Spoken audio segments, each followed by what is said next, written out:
오늘은 루터가 올린 교회 개혁의 횃불입니다. 여기 내가 서 있습니다. 달리할 수 없습니다. 보름스 제국회에서 루터가 한 말입니다.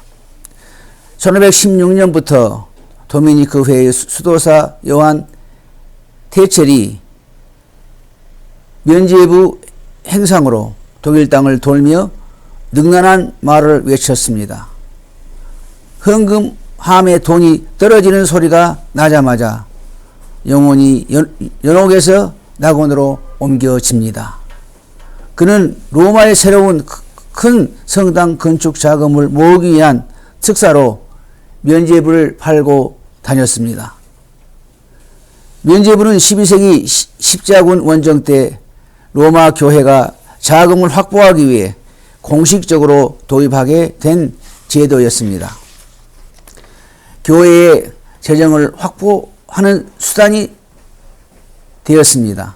당시 교회의 부패는 심각했습니다. 교회의 직분 매매가 성행하여 부유한 귀족들이 교회의 직분을 사서 부와 권력을 확보하게 되는 일이 많았습니다. 교황은 그 수입의 반을 로마의 성 베드로 대성당 건축을 위한 자금으로 내줄 것을 조건으로 이를 허락했습니다. 대중적 연설가인 수도사 테첼은 면죄부 판매 특사가 되어 대감독 알베르트의 교군의 모든 도시를 돌면서 면죄부를 팔았습니다. 사제이자 비텐베르크 대학의 신학 교수인 루터는 이런 면죄부 판매를 지켜볼 수 없었습니다. 루터는 이미 죄인은 어떤 선행으로가 아니고 오직 믿음만으로 구원을 얻는다는 복음의 진리를 확신하고 있었기 때문입니다. 테첼이 가까운 지역에 와서 면죄부를 선전하고 있던 1517년 10월 31일 면죄부에 대한 부당성을 지적하는 95개의 주장을 비텐베르크 성 교회 정문에 붙였습니다. 이는 대학의 예배실로도 사용되는 교회로 색소니의 선제 후 프레데릭과 그의 선임자들에 의해 수집된 1만 8천 개의 유물이 진열되어 있는 곳이기도 했습니다. 그런데 루터는 1516년에 이미 이런 기만적인 유물에 대한 반대를 표명했었습니다.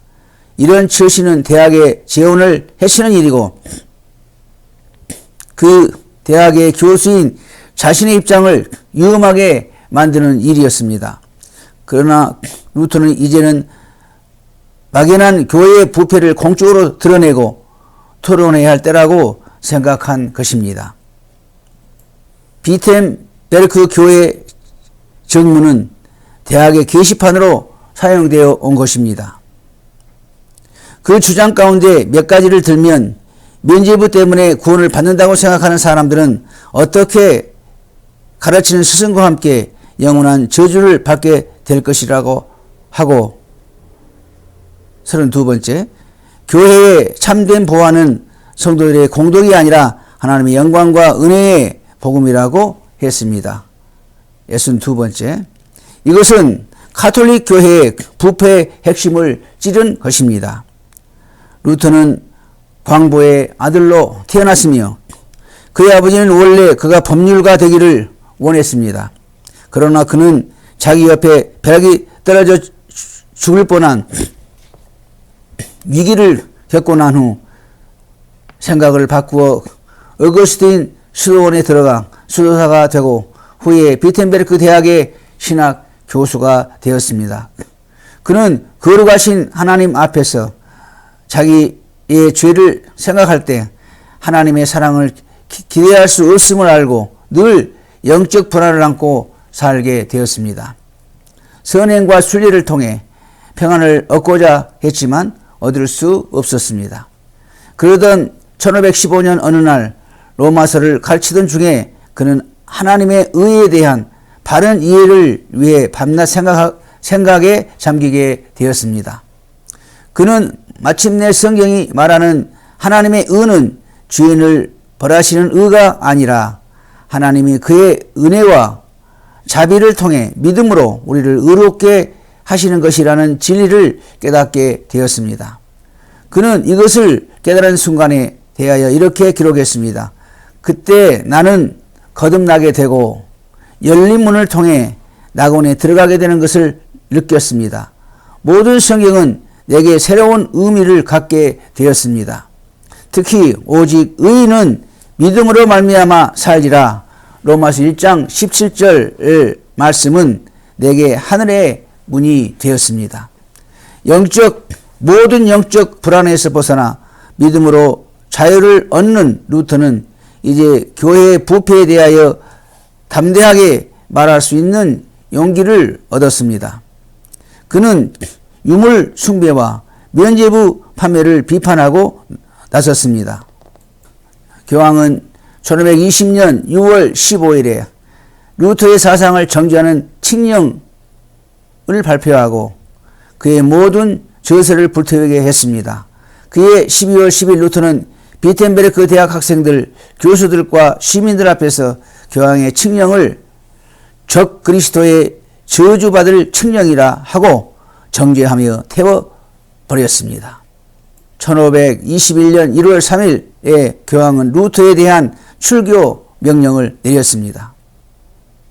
루터를 석권에 넘겨 화양에 처하도록 하는 것이 로마 교회의 의도였습니다.